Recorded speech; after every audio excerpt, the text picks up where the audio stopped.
സസ്യങ്ങൾക്കും ജീവനുണ്ടെന്നും അവയ്ക്ക് ജീവധർമ്മങ്ങളുണ്ടെന്നും അതിപ്രാചീന കാലത്ത് തന്നെ ഭാരതീയർ കണ്ടെത്തിയിരുന്നു.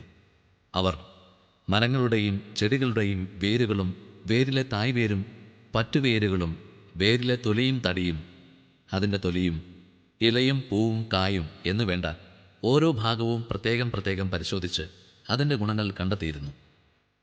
ഇവ മനസ്സിലാക്കിയാണ് ചികിത്സ നടത്തിയിരുന്നത്.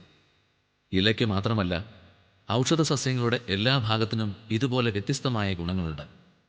വൃക്ഷായുർവേദം എന്ന ഗ്രന്ഥത്തിൻ്റെ ആമുഖത്തിൽ ആർ ലീലാദേവി എഴുതിയ വാക്കുകളാണിത്. വൈറ്റമിൻ സിയും മറ്റനേകം പ്രോട്ടീനും ഉൾപ്പെട്ട നെല്ലിക്കയുടെ ഗുണങ്ങൾ നമ്മൾ മനസ്സിലാക്കി കഴിഞ്ഞു. പച്ചയോടുകൂടി നെല്ലിക്ക കഴിക്കാൻ കഴിയും. എന്നാൽ പച്ചയോടെ കഴിക്കാൻ കഴിയാത്ത താന്നിക്ക, കടുക്ക, നെല്ലിക്കയും ചേർന്ന ഔഷധയോഗമാണ് ത്രിഫല.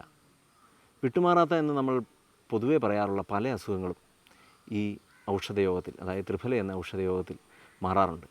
ത്രിഫല നമ്മൾ ഓരോന്നായിട്ട് പ്രത്യേകം എടുത്ത് വേണം പൊടിച്ച് എടുക്കാൻ. ത്രിഫല പൊടിച്ച് എടുക്കുമ്പോൾ അതിൽ ഈ കടുക്കയ്ക്കും താന്നിക്കയ്ക്കും നാരിൻ്റെ അംശം ഉണ്ടാകും. ഈ നെല്ലിക്കയിൽ അത്രയും നാരിൻ്റെ അംശം വരത്തില്ല. അതുകൊണ്ട് നല്ലവണ്ണം പ്രത്യേകം പൊടിച്ച് വേണം ചേർക്കാൻ. ഈ താന്നിക്കയുടെ വിശേഷം എന്താണെന്ന് വെച്ചാൽ ഇത് കഫഹരമാണ്. ഇത് വായിൽ അടക്കിക്കൊണ്ടിരുന്നാൽ തന്നെയും വായിലുള്ള കഫമെല്ലാം നല്ലവണ്ണം ഊറി ശുദ്ധമാകുന്നുണ്ട്. ഈ താന്നിക്ക കഫത്തിൻ്റെ ഒരു പ്രധാന ഔഷധമായിട്ടാണ് നമ്മൾ ത്രിഫലയിലെ ഗ്രൂപ്പിൽ കാണുന്നത്. കടുക്ക വാദത്തെ ശമിപ്പിക്കും, താന്നിക്ക കഫത്തെ ശമിപ്പിക്കും, നെല്ലിക്ക പിത്തത്തെ ശമിക്കും. 3 പ്രധാന ഘടകങ്ങളാണ് വാദം, പിത്തം, കഫം. 3നെയും ഒരേ നേരത്ത് ശരിയാക്കുന്ന ഒരു ഔഷധമാണ് ത്രിഫല. അതിൻ്റെ ഒരു ഘടകമാണ് ഈ താന്നിക്ക. ത്രിഫല നല്ലവണ്ണം പൊടിച്ചതിന് ശേഷം അത് അരിപ്പിലിട്ട് നല്ലവണ്ണം അരിച്ചെടുക്കണം. അരിച്ചെടുത്താലേ അതിൻ്റെ ഗുണം, നമുക്ക് സൂക്ഷ്മമായിട്ടുള്ള ചൂർണം കിട്ടിയാലേ നമുക്ക് അതിനുള്ള കൂടുതൽ പ്രയോജനം ഉണ്ടാകത്തുള്ളൂ. ഇതിൻ്റെ എത്രയും സൂക്ഷ്മമാകുന്നോ അത്രയും നമുക്ക് ഗുണകരമാകും. കടുക്ക തന്നെ സൂക്ഷ്മചൂർണമായിട്ട് നശ്യം ചെയ്താൽ മാനസിക രോഗം മാറുമെന്നാണ് ശാസ്ത്രവിധി. ഈ പണ്ടത്തെ കാലത്തിൽ നമ്മളിത് വസ്ത്രകായമെന്ന് പറയും. അതായത് തുണിയിൽ ഒരു പാത്രത്തിൽ കെട്ടിയിട്ട് അതിൻ്റെ പുറത്തിട്ട് തേക്കുകയാണ് ചെയ്യുന്നത്. പക്ഷേ ഇപ്പോഴത്തെ കാലവ്യത്യാസം കൊണ്ട് നമ്മൾ അരിപ്പ് പോലൊക്കെ ഉപയോഗിക്കുന്നുണ്ട്. അതുപോലെ തന്നെ നമ്മൾ ഇപ്പോഴും കാണിച്ചത് പഴയ സമ്പ്രദായത്തിലുള്ള പൊടിക്കുന്ന രീതിയാണ്. ഇപ്പോൾ ധാരാളം യന്ത്രങ്ങൾ വന്നതുകൊണ്ട് ആ യന്ത്രങ്ങൾ മുഖേന നമ്മൾ ഇപ്പോൾ പൊടിച്ചെടുക്കാനുള്ള സാധ്യതകൾ കൂടിയിരിക്കുകയാണ്. അതുകൊണ്ട് നമുക്ക് ഇതിനെയും വളരെ മെച്ചപ്പെട്ട് നല്ല ചൂർണങ്ങൾ ഉണ്ടാക്കാൻ ഇപ്പോൾ സാധിക്കുന്നുണ്ട്. ത്രിഫല ചൂർണം പതിവായി കഴിച്ചാലുള്ള ഗുണങ്ങൾ: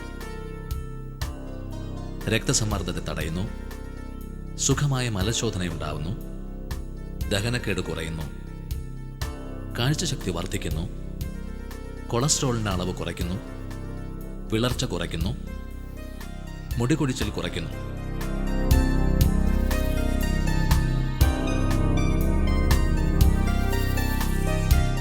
ഈ ത്രിഫലപ്പൊടി നല്ലവണ്ണം ചേർന്ന് കഴിഞ്ഞാൽ അതൊരു നല്ല ഒരു മരുന്നായിട്ട് കിട്ടും. ഇതിൽ പ്രാദേശികമായിട്ട് നമ്മുടെ കേരളത്തിൽ ഇതിൽ അതിമധുരം അല്പം ചേർക്കാറുണ്ട്. അത് നമ്മുടെ പ്രാദേശികമായിട്ടുള്ള ഒരു വ്യത്യാസമാണ്. പക്ഷേ മറ്റെല്ലാ സ്ഥലത്തും ഈ ത്രിഫല മാത്രമേ 3 ഭാഗമായിട്ട് ഉപയോഗിക്കുന്നുള്ളൂ. ഉത്തരേന്ത്യയിൽ ഇതൊരു ശീലമാണ്. അതും പ്രത്യേകം ഈ മഞ്ഞുകാലത്ത് ഇതിൻ്റെ ത്രിഫല അവർ സൂക്ഷിച്ച് വെച്ചിരിക്കും. എന്നിട്ട് ദിവസേന അത് ഒരു സ്പൂണെങ്കിലും അവർ അകത്ത് കഴിച്ചിരിക്കും. അവരുടെ ആഹാര രീതിക്ക് ഈ ത്രിഫല അനിവാര്യമായ ഒരു ഔഷധമാണ്. ഇതവർ നിത്യേന ഉപയോഗിക്കുന്നു. ആയുർവേദത്തിലും ഇത് നിത്യരസായനമായിട്ടാണ് പറയുന്നത്. രസായനത്തിൽ ഒരു ശ്രേഷ്ഠമായിട്ടുള്ളതാണ് ത്രിഫലയെ പറയുന്നത്. നെല്ലിക്ക ശരീരം സ്വീകരിക്കുന്നതാണ്. പക്ഷേ മറ്റ് 2 വസ്തുക്കളും കൂടി അതിലുള്ളതുകൊണ്ട് ശരീരത്തിന് അത് സ്വീകരിക്കാൻ കഴിയില്ല, അതിന് ബഹിഷ്കരിക്കാനേ സാധിക്കുള്ളൂ.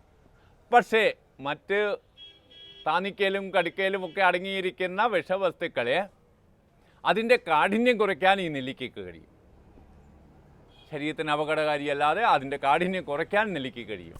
അതാണ് ഇതിൻ്റെ പ്രത്യേകത. അപ്പോൾ നെല്ലിക്ക യഥാർത്ഥത്തിൽ ശരീരത്തിന് ആവശ്യമുള്ളതാണ്. ശരീരത്തിൻ്റെ നിർമ്മാണ പ്രവർത്തനങ്ങൾക്ക് ആവശ്യമായിരിക്കുന്ന മെറ്റീരിയൽസാണ്. എന്നാൽ അതോടൊപ്പം തന്നെ മറ്റ് 2 സാധനങ്ങൾ അതിൽ ചേരുന്നതുകൊണ്ട് പചനേന്ദ്രിയ ശുദ്ധി വരുത്താൻ അത് സഹായകരമാണ്. അപ്പോഴാണ് ഇത്തരത്തിലുള്ള മാറ്റങ്ങൾ, കണ്ണിനും മൂക്കിനും ഒക്കെ മാറ്റങ്ങൾ ഉണ്ടാകുന്നത്. പചനേന്ദ്രിയം എന്ന് പറയുന്നത് വായ മുതൽ മലദ്വാരം വരെയുള്ള ഭാഗത്തെയാണ്. ആ പചനേന്ദ്രിയമായിട്ട് ബന്ധപ്പെട്ട അവയവങ്ങൾ ലിവർ, പാങ്ക്രിയാസ്, പിന്നെ പ്രധാനമായിട്ടും ആമാശയം, അന്നനാളം, ചെറുകുടൽ, വൻകുടൽ ഇങ്ങനെ തുടങ്ങിയിരിക്കുന്ന എല്ലാം ഉൾപ്പെടുന്നതാണ് ഈ പചനേന്ദ്രിയം എന്ന് പറയുന്നത്.